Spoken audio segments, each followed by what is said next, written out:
നിസ്കാരം ഉണ്ടോ? മുകളിൽ നിൽക്കും, മൊത്തം തണലായിട്ട് നിൽക്കും. നിസ്കാരം മൊത്തം തണലായിട്ട് നിൽക്കും. നൂറുൻ വബുർഹാൻ, അത് പ്രകാശമാണ്, ഒരു ആധാരമായിട്ട് നമ്മുടെ മുന്നിൽ നിൽക്കും. നമ്മുടെ ആധാറാണ്, നമ്മുടെ ആധാർ.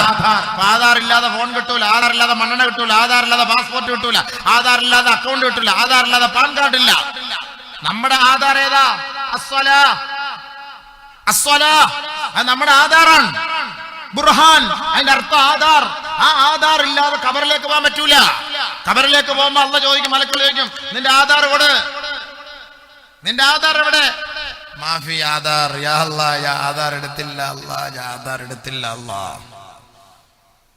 ആ ആധാറിന് വേണ്ടിയിട്ടാണ് എല്ലാ ദിവസവും വിളിക്കുന്ന പള്ളിയിൽ. നിങ്ങൾ ആധാർ എടുക്കാത്തവർക്ക് എടുക്കണം, സമയം തീരാറായി, സമയം തീരാറായി, 31-ാം തീയതി സമയം തീരും. നിന്റെ സമയം തീരുന്നതിന് മുമ്പ് നീ ആധാർ എടുക്കണോ, ആധാർ എടുക്കണോ, ആധാർ എടുക്കണോ എന്നൊക്കെ പറഞ്ഞ് പള്ളിയിൽ വിളിക്കുന്നത് കേട്ടില്ലേ? പക്ഷെ എന്നിട്ട് നമ്മൾ ആധാർ എടുത്തോ? എടുത്തിട്ടില്ല. പോയില്ലേ സംഭവം? എന്താ തെളിവ്? യാ അയ്യുഹല്ലദീന ആമനൂ ലാ തുൽഹികും അംവാലുകും വലാ ഔലാദുകും അൻ ദിക്രില്ലാഹ്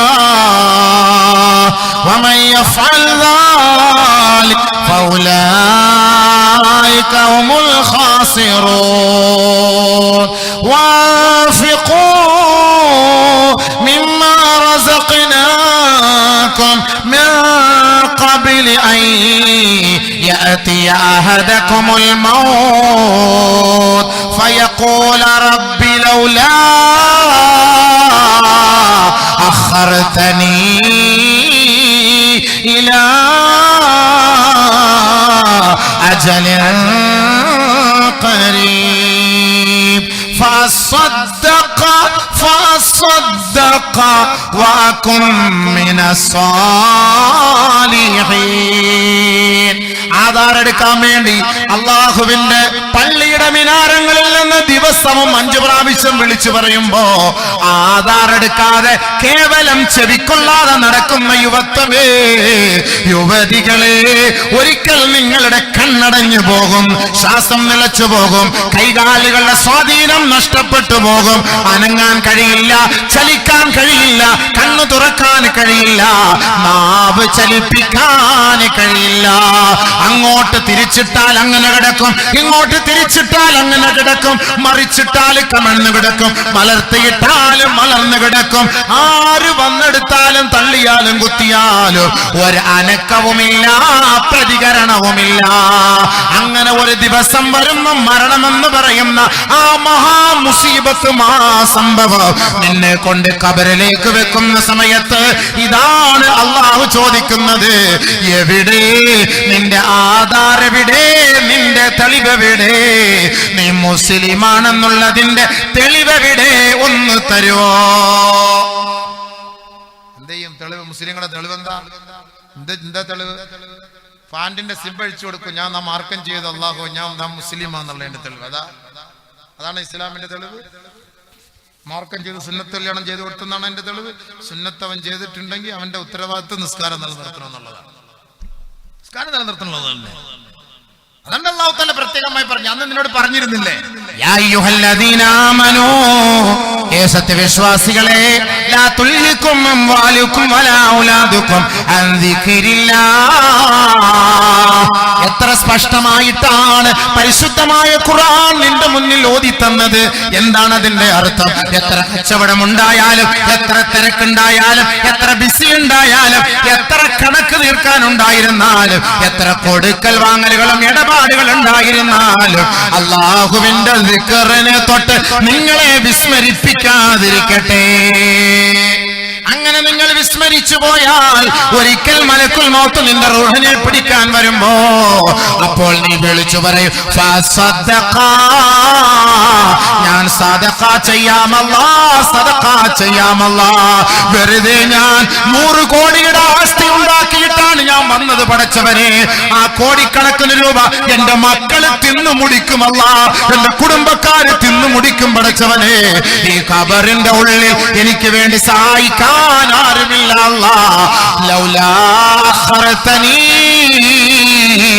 ഇലാ അജലിൻ ഖരീബ്. ഒരു തുച്ഛമായ സമയം മാത്രം നീ എനിക്ക് നൽകിയാൽ ഫസദ്ദഖാ, എന്റെ ജാഗ മുഴുവനും ഞാൻ എഴുതി നിനക്ക് നൽകാൻ പടച്ചവനെ. വകും മിനസ് സാലിഹീൻ, സുഹൃതവാന്മാരിൽ ഞാൻ പെട്ടുകൊള്ളാം നാഥാ. ഒരശ്ലീലങ്ങളോ ഒരു ദുഷിച്ച സ്വഭാവത്തിനോ കൂട്ടുനിൽക്കില്ല പടച്ചവനെ.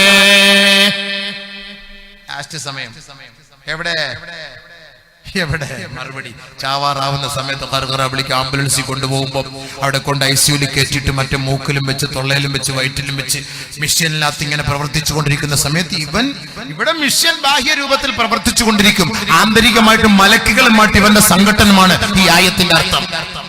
മലക്കുകളുമായി ഇവന്റെ സംഘടനമാണ്. അവൻ ഗർഗറ വിളിക്കുകയാണ്,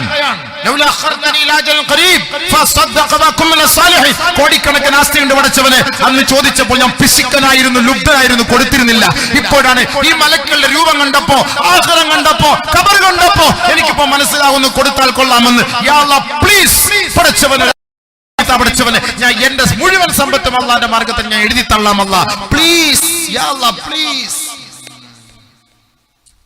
لا يؤخر الله نفسا إذا جاء أجلها والله خبير بما تعملون. സമയമെത്തിയോ അജലെത്തിയോ ഒരൽപ്പം പോലും അല്ലാഹു മുന്തിക്കുകയില്ല, പിന്തിക്കുകയില്ല. അല്ലാഹു ഭൗതികമായ ലോകത്ത് നിനക്ക് തന്ന സമയം മുഴുവനും നീ റബ്ബിന് വേണ്ടി മാറ്റിവെക്കണേ. അങ്ങനെ വെച്ചാൽ ആ ഖബറിൽ നിനക്ക് ഒരു തണലും ഒരു സമാധാനവും ഒരു സന്തോഷവുമായി ഈ നന്മകൾ ഓടിയെത്തുമത്രേ. അതുകൊണ്ടാണ് ഫൈൻ കാന മുഅ്മിന, ഒരു സ്വാലിഹായ മനുഷ്യനാണ് മരിച്ചു ഖബറിൽ പോയതെങ്കിൽ കാനത്തി സ്വലാത്തു ഫൗഖ റഅസിഹി, അവന്റെ നമസ്കാരം അവന്റെ തലയ്ക്ക് മീതെ വന്നു നിൽക്കുമത്രേ. ഫയൂതൽ മലക്കു അൻ റഅസിഹി, അവന്റെ തലയുടെ ഭാഗത്തുകൂടി മാലാഖമാര് കടന്നു വരികയാണ്. ഫതഖൂലു സലാ, മലക്കുകൾ ദണ്ഡുമായി ഈ മനുഷ്യനെ ചോദിക്കാൻ വേണ്ടി വരുമ്പോ ഫതഖൂലു സലാ, നമസ്കാരം പറയുകയാ. മാ ഖിബലി മദ്ഖൽ, മാ ഖിബലി മദ്ഖൽ, ഞങ്ങളുടെ ഭാഗത്തുകൂടി ഈ മനുഷ്യനെ ചോദിക്കാൻ ഞങ്ങൾ അനുവദിക്കുകയില്ല. സമരം സമരം ഇവിടെ മാത്രമല്ല, വയൽക്കളി സമരം. ഇതിലെ കൂടെ ബൈപ്പാസ് പാടില്ല, റോഡ് പാടില്ല, ഇവിടെ സമരം ഉണ്ടാക്കാം. എൻഡോസൾഫാനെതിരെ സമരം ഉണ്ടാക്കാം. നമുക്കിവിടെ പല പല പ്രശ്നങ്ങൾക്കെതിരെ നമുക്ക് സമരം ഉണ്ടാക്കാം. പക്ഷേ ആ സമരമെല്ലാം ഭൗതികമായ ലോകത്താണ്. എന്നാൽ നമുക്ക് വേണ്ടി സമരം ചെയ്യുന്ന ഒരു വിഭാഗമുണ്ട്.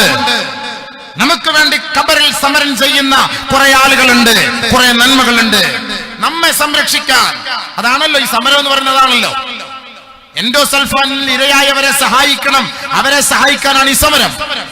വയലുകളെ നികത്താൻ പാടില്ല, അതാണ് വയൽക്കളി സമരം. അങ്ങനെ ഓരോരോ സമരങ്ങളൊക്കെ നമ്മുടെ നാട്ടിൽ വരുത്തുന്നുണ്ട്. കാരണം എന്താണ്? അവരെ സംരക്ഷിക്കാനാണ്, ആ വയലിനെ സംരക്ഷിക്കാൻ, ഈ പാവപ്പെട്ടവരെ സംരക്ഷിക്കാൻ. അതേപോലെ ഒരു മയ്യത്തിനെ സംരക്ഷിക്കാൻ, ഒരു മയ്യത്തിനെ സഹായിക്കാൻ എന്താണ് പരിഹാരം? അതാണ് ഈ പറയുന്നത്. ഖബറിൽ, മണ്ണറകളിൽ, മണ്ണറയിൽ ഒരു മയ്യത്തിനെ സംരക്ഷിക്കാനുള്ള പരിഹാരം ഒന്ന് അവന്റെ നമസ്കാരമാണ്. കാനത്തി സ്വലാ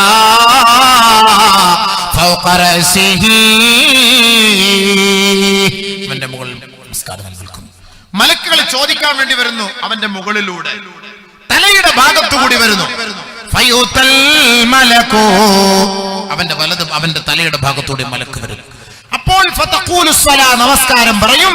മാ ഖിബലി മദ്ഖൽ, ഞങ്ങളുടെ ഭാഗത്തുകൂടി ഈ ഖബറിലേക്ക് പ്രവേശനമില്ല, ഞങ്ങൾ ഈ സഹോദരനെ ചോദിക്കാൻ അനുവദിക്കുകയില്ല. പ്രവേശനമില്ല, ഇല്ല. പിന്നെ എങ്ങോട്ട് പോകും മലക്കുകൾ? എന്തായാലും ഖബറിലേക്ക് വരണം, ഖബറിൽ ചോദിക്കണം, ഈ വ്യക്തിയെ ചോദിക്കണം. ഫയൂതൽ മലകു അൻ യമീനിഹി, അവന്റെ വലതു ഭാഗത്തുകൂടി മലക്കുകൾ പ്രവേശിക്കുകയാണ്. ഫയഖൂലു സൗം, നോമ്പ് വിളിച്ചു പറയുകയാ. മാ ഖിബലി മദ്ഖൽ, എന്റെ ഭാഗത്തുകൂടി ഞങ്ങളുടെ ഭാഗത്തുകൂടി ഈ മനുഷ്യനെ ചോദിക്കാൻ ഞങ്ങൾ അനുവദിക്കുകയേ ഇല്ല. നോമ്പ് പിടിക്കുന്നവർ നോമ്പ് പിടിക്കുക. റജബ് മാസത്തിൽ ഒരുപാട് നോമ്പ് നിബിധങ്ങൾ പിടിച്ചിരുന്നു. ഷഅബാനിൽ പിടിച്ചിരുന്നു. റമളാൻ മാസത്തിന് വേണ്ടി തയ്യാറായി നബിയുന റസൂലുള്ളാഹി സ്വല്ലല്ലാഹു അലൈഹി വസല്ലം തങ്ങൾ ഒരുപാട് നോമ്പെടുത്തിരുന്നു റജബ് മാസത്തിൽ, ഷഅബാൻ മാസത്തിൽ. അപ്പൊ നമ്മൾ നോമ്പെടുക്കണം. തിങ്കളും വ്യാഴവും നോമ്പെടുക്കണം. അയ്യാമുൽ ബീദ് എല്ലാ മാസത്തിന്റെയും 13, 14, 15 ദിവസങ്ങൾ നോമ്പെടുക്കണം. അങ്ങനെ നോമ്പെടുക്കുമ്പോൾ നമുക്ക് കിട്ടുന്ന ഗുണങ്ങൾ എന്താണ്? ഈ നോമ്പ് മുഴുവനും ഖബറിന്റെ വലത് ഭാഗത്തിലുണ്ടാകും. ഖബറിന്റെ വലത് ഭാഗത്തിലുണ്ടാകും. എല്ലാവരും പോകട്ടെ, എല്ലാവരും പോകട്ടെ, മാഫി മുഷ്കിൽ, ഒരു പ്രശ്നവുമില്ല. മണ്ണറയിൽ നമുക്ക് സമാധാനം, മണ്ണറയിൽ നമുക്ക് സന്തോഷം ഉണ്ടാകണം. അതാണ് വലതു ഭാഗത്ത്, ഖബറിന്റെ വലതു ഭാഗത്ത് നമ്മുടെ നോമ്പുകൾ ഉണ്ടാകും. അബൂ ഹുറൈറ റളിയല്ലാഹു തആല റിപ്പോർട്ട് ചെയ്യുന്ന ഹദീസാണ്. അപ്പൊ മലക്കുകൾ വലതു ഭാഗത്തുകൂടി കയറി വരും. മാ ഖിബലി മദ്ഖൽ, സമരം ഇല്ല ഇല്ല ഇല്ല. ഇവിടെ ഈ സഹോദരന്റെ പരിസരത്ത് കൂടി ഞങ്ങൾ പാലം പണിയാനോ ഞങ്ങൾ ഹൈവേ ഉണ്ടാക്കാനോ ഞങ്ങൾ സമ്മതിക്കൂല. എല്ലാ നോമ്പും അവിടെ യുദ്ധം ചെയ്യാണ്. മലക്കളെ അങ്ങോട്ട് കയറ്റുകയില്ല. പിന്നെ മലക്കൾ എന്ത് ചെയ്യും?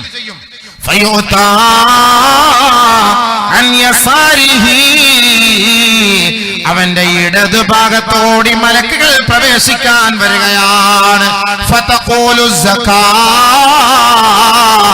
അവൻ സാധുക്കൾക്ക് വേണ്ടി മാറ്റിവെച്ച സകാത്തിന്റെ വിഹിതമുണ്ടല്ലോ, ആ സകാത്ത് വിളിച്ചു പറയും അത്രേ, മാ ഖിബലി മദ്ഖൽ, എന്റെ ഭാഗത്തോടി ഞങ്ങളുടെ ഭാഗത്തുകൂടി ഈ മനുഷ്യനെ ചോദിക്കാൻ ഞങ്ങൾ അനുവദിക്കുകയില്ല.